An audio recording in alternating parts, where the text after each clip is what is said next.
Menteri Keuangan menegaskan tak akan membiarkan segala yang ilegal bisa hidup di tanah air, termasuk impor ilegal pakaian bekas yang telah berpuluh tahun membanjiri pasar di Indonesia. Ya, Purbaya akan benar-benar melibas para mafia pakaian bekas yang selama ini merajalela dan seperti sulit diberantas. Selengkapnya dalam Ulas Utas Purbaya bikin meriang mafia baju bekas.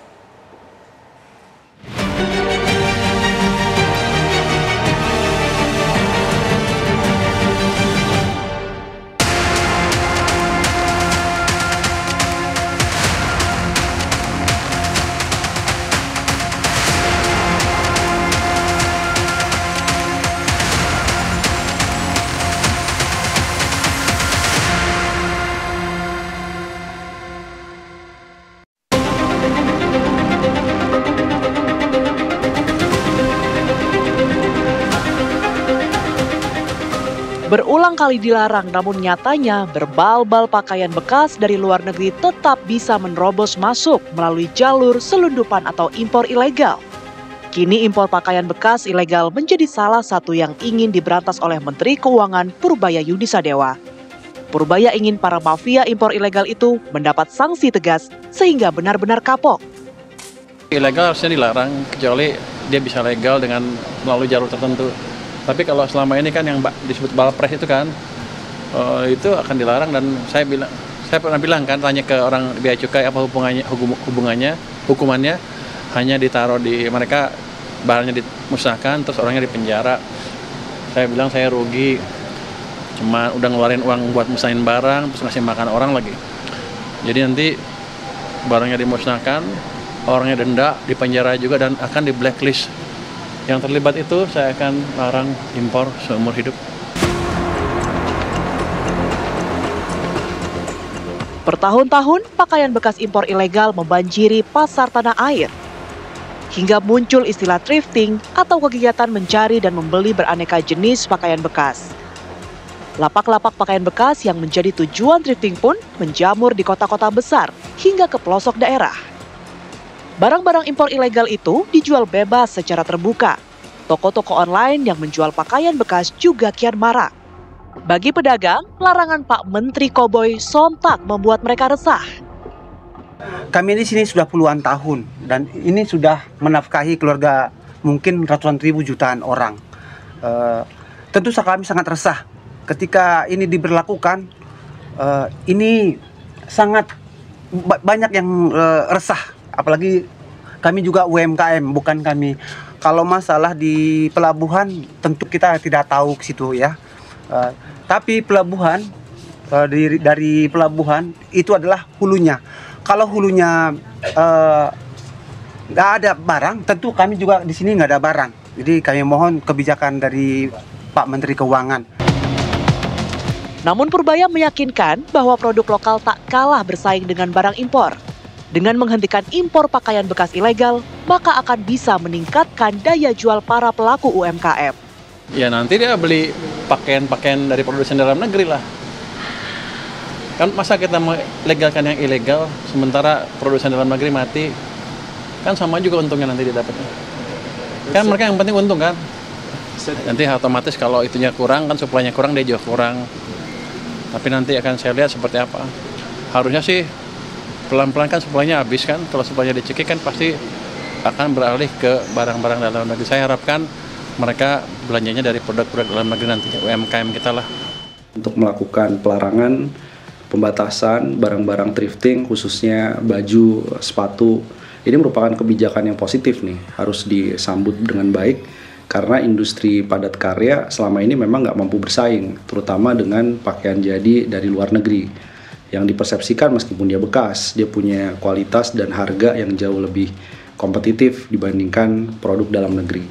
Jadi memang harus ada pelarangan atau pembatasan. Masalahnya adalah problem dari tren thrifting di anak-anak muda, terutama milenial dan Gen Z, ini kan sedang menjamur. Bahkan 2022 itu terjadi kenaikan impor thrifting sampai 200%.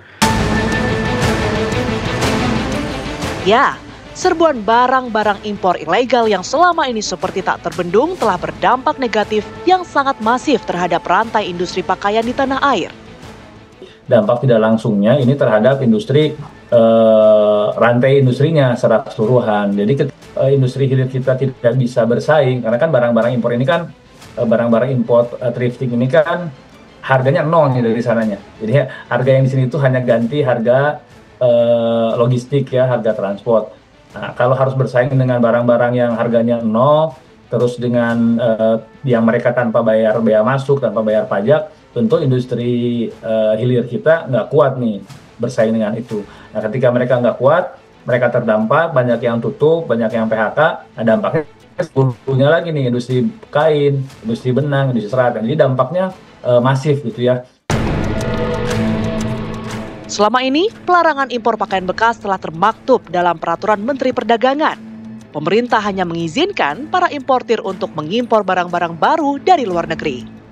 Isu thrifting saya rasa dari Permendaknya sudah jelas itu dilarang. Lalu dari K3L pun sudah ada beberapa peraturan mengenai sanitasi yang memang sudah dilanggar oleh thrifting ini. Permendaknya sendiri melarang dan saya rasa dari importasinya sudah jelas dilarang. Nah, aksi dari pemerintah tentunya sudah ada revisi regulasi terkait Permendak 17 untuk mengetatkan siapa importir yang diizinkan untuk mengimpor barang dan harus barang-barang baru, definisinya pun sudah jelas. Lalu ada Permenprin 27 yang baru saja diupdate oleh Kementerian Industri, ini guna mengatur tata niaga dari proses importasi ini sendiri. Dan saya rasa itu regulasi yang sudah cukup komprehensif dan menyatakan tujuan pemerintah yang tegas untuk menangani masalah thrifting ini.